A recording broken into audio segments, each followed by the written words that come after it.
I got a story time, and the story is about Hades. So a long, long time ago in a land far, far away, it's fairy tale, right? And this guy was you know, person who grew up to be a certain age, you know. In those times in Fiore in that land, there wasn't like any real guilds. Like that shit wasn't that popular. There was wizards and shit, but like guilds were like kind of, the powerful ones that we know about today in recent times were not formed yet. And he was a hunter. He hunted, he was like a scavenger hunter. He looked for treasure, you know. That's what he liked to do. And he had a friend called Yuri and a friend called Warren Seagrin. And they went around collecting these artifacts and treasures for like a guild that they were part of. And that's the type of guild they were in. They ended up going to an island. This island was Tenro Island. This is where Mavis was, from. They found Mavis and they're like, this is that girl and shit, but we don't need to fuck with her. We're just here for the Tenro orb and we'll get the fuck out of here. We'll just ditch this girl. Yeah, she's just, she was here already. We ain't even trying to like play games with this little girl. She's playing games with us, trying to be smart. And then he was like, oh, well, I guess, I made a promise because Yuri had made a promise if she beat him in a little game that, she would be, or he would be her friend and other things. So she was kind of alone for a long time. And then they felt bad and they're like, okay, well, girl can come around with us and we could, show her what we do. And then, eventually they make it to Magnolia. And in Magnolia, they see wizards. And then he starts getting the idea of a guild and forming one. But they didn't know magic like that. So guess who showed up? Of all people. Zareth shows up. The black wizard shows up and teaches them magic. The magic that Precht, or later known as Hades, obtained was like chain magic, essentially, is how I seen it. I don't know how other people seen it, and I don't remember what they said in the fandom, right? But that's what his magic was. He could, catch things and like chain them up. He could also shoot magic projectiles from his finger, like pew, pew, pew, like a pea shooter, and that's exactly what it was at first. And he had to like go into the woods and like refine his skills, just like Warren Seagrin did with his tree magic, and then what Yuri had to do with his lightning magic.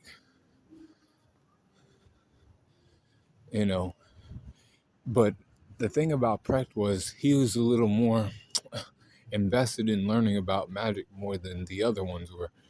He was like, if I'm gonna protect Mavis, I'm gonna need to be strong. There's people like this guy out here, and I want to be knowledgeable as well. He wasn't I wouldn't say he was the most like sociable type of guy as a young man. He liked his friends and, that was it.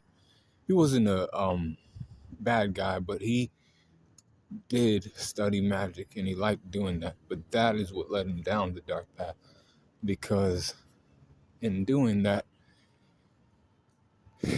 he helped Mavis defeat the was it Blue Ogre or Blue? It was one of those other guilds from back in the old days, pre-fairy tale. After they defeated this guild, and Mavis used the first move called Law, one of the sacred moves of fairy tale, Precht and all of them formed fairy tale.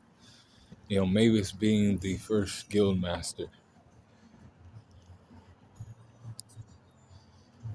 she then was a fairy tactician as well because they needed her help during some wars. People were, getting out of sorts, so then she had to help people fight. And Precht helped her along with that shit.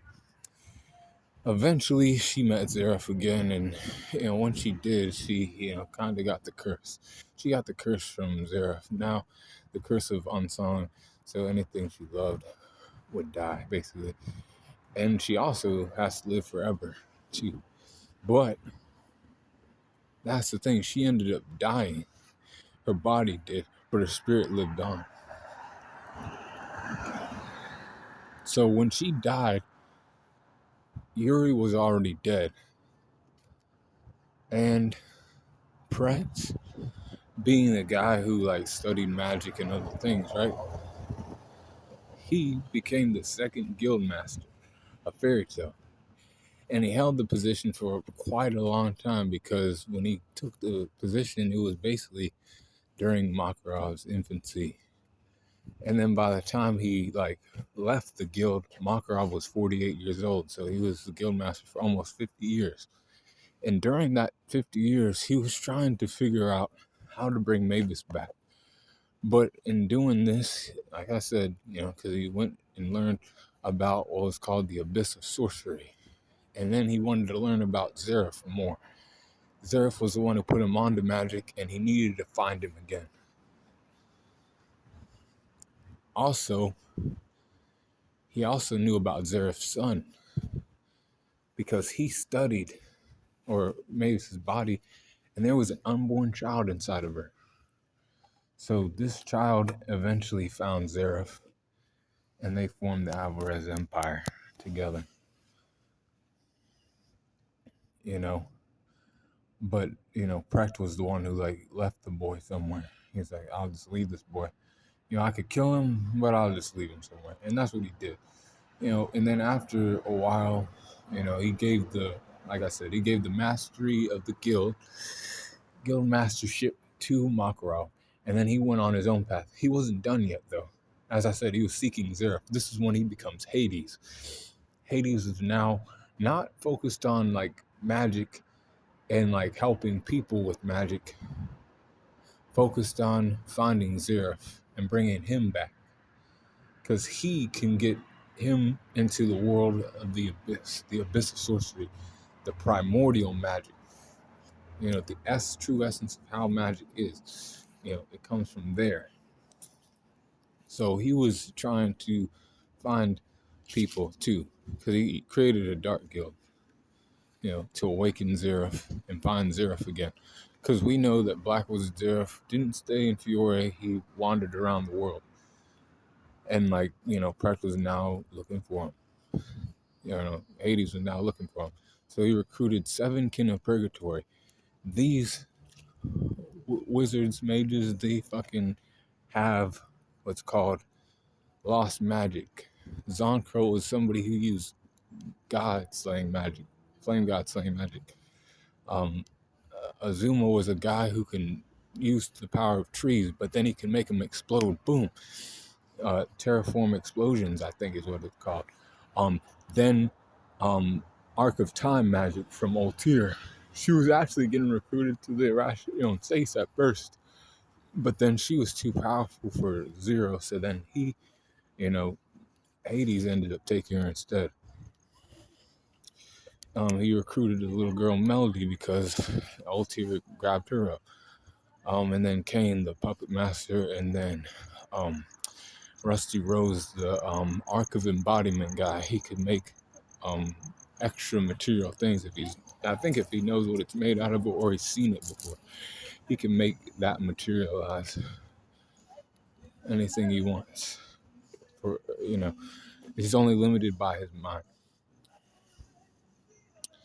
And then Zoldio, somebody who can take over somebody else's body. Enslavement magic. So these 7 kin of purgatory were then working for him in a guild called Grimoire Heart.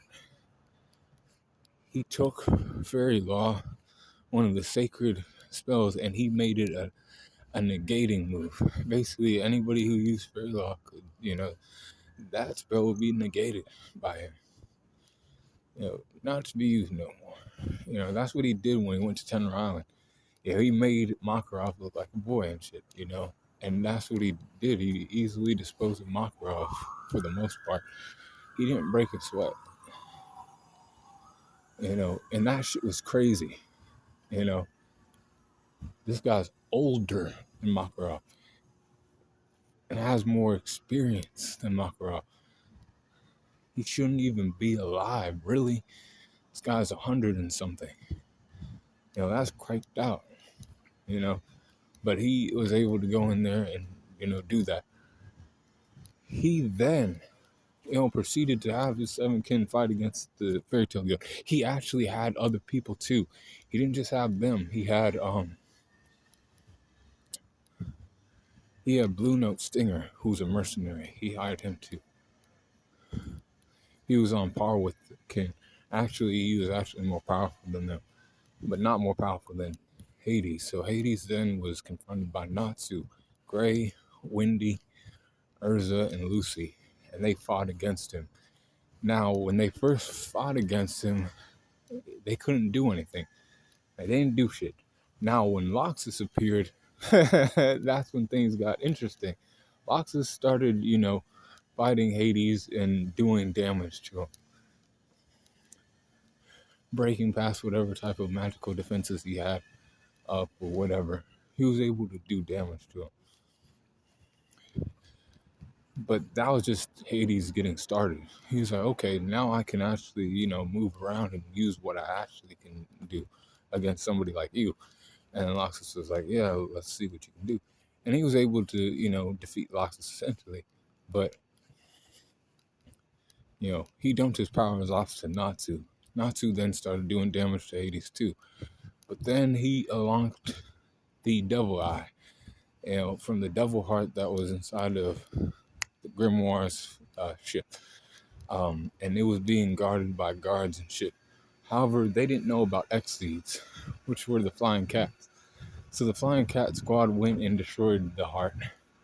Before that, he was summoning these demons and apparitions from the primordial world. And it, like, the aura and energy in that fucking ship was so powerful and overwhelming that they were, like, the Fairy Tale members were now depressed. They were, they felt despair, no sign of winning. They saw no way of winning. They were like, we can't beat this. This guy's too powerful. But then Natsu was like, no, we're still here together. At least we ain't fighting this shit alone, as individuals. And then after that, they bounced back. And then Hades was like, damn, fuck. I got beat. Those Xyz destroyed my heart. And I was defeated by Makarov's fairy tale. Makarov was like, you taught me that it don't matter what kind of magic we use, if it's seen as evil or not. As long as it's used for good, that's what truly matters in this guild. You decided to run around and become dark. And he did. And he wasn't done, really, until his dying breath, he was still looking for Zera. Even though he had only two people with him. He had Kane and he had Rusty Rose. He was on his ship and he was flying away. And Zeref approached him. Zeref was like, hey, you wanted to summon me. You started this world fairy tale just to get to me. Do you understand that you were chasing me for no reason? He basically was, because he himself was old at this point. There was no need to do that. All that did was make him madder and then want to take action in his own way. Because Zeref was just minding his own fucking business. He was at that point in time in his life, because he was to those phases where he's like, oh, I want to kill everything and when I don't. But then when Hades came back, he was like pissed and he was like, you know what? I actually might destroy this world. Now that he, put that idea in my head again. But Hades was a powerful wizard. You know, he was a good guy. You know, he had good intentions at first, but those intentions turned to other things once he couldn't get his what he was trying to accomplish. He was trying to bring his friend back to life, but he couldn't do that. So he kind of gave up and was looking towards, Zara for help. And that led him to become a dark wizard. And then he was defeated by Fairy Tale, the very, guild that he helped create and help run. But that's how his story went. And he was one of the best, villains in Fairy Tale. But that's the life of Precht or Hades. Be cool, call in the corner, and let me know what you think in the comments.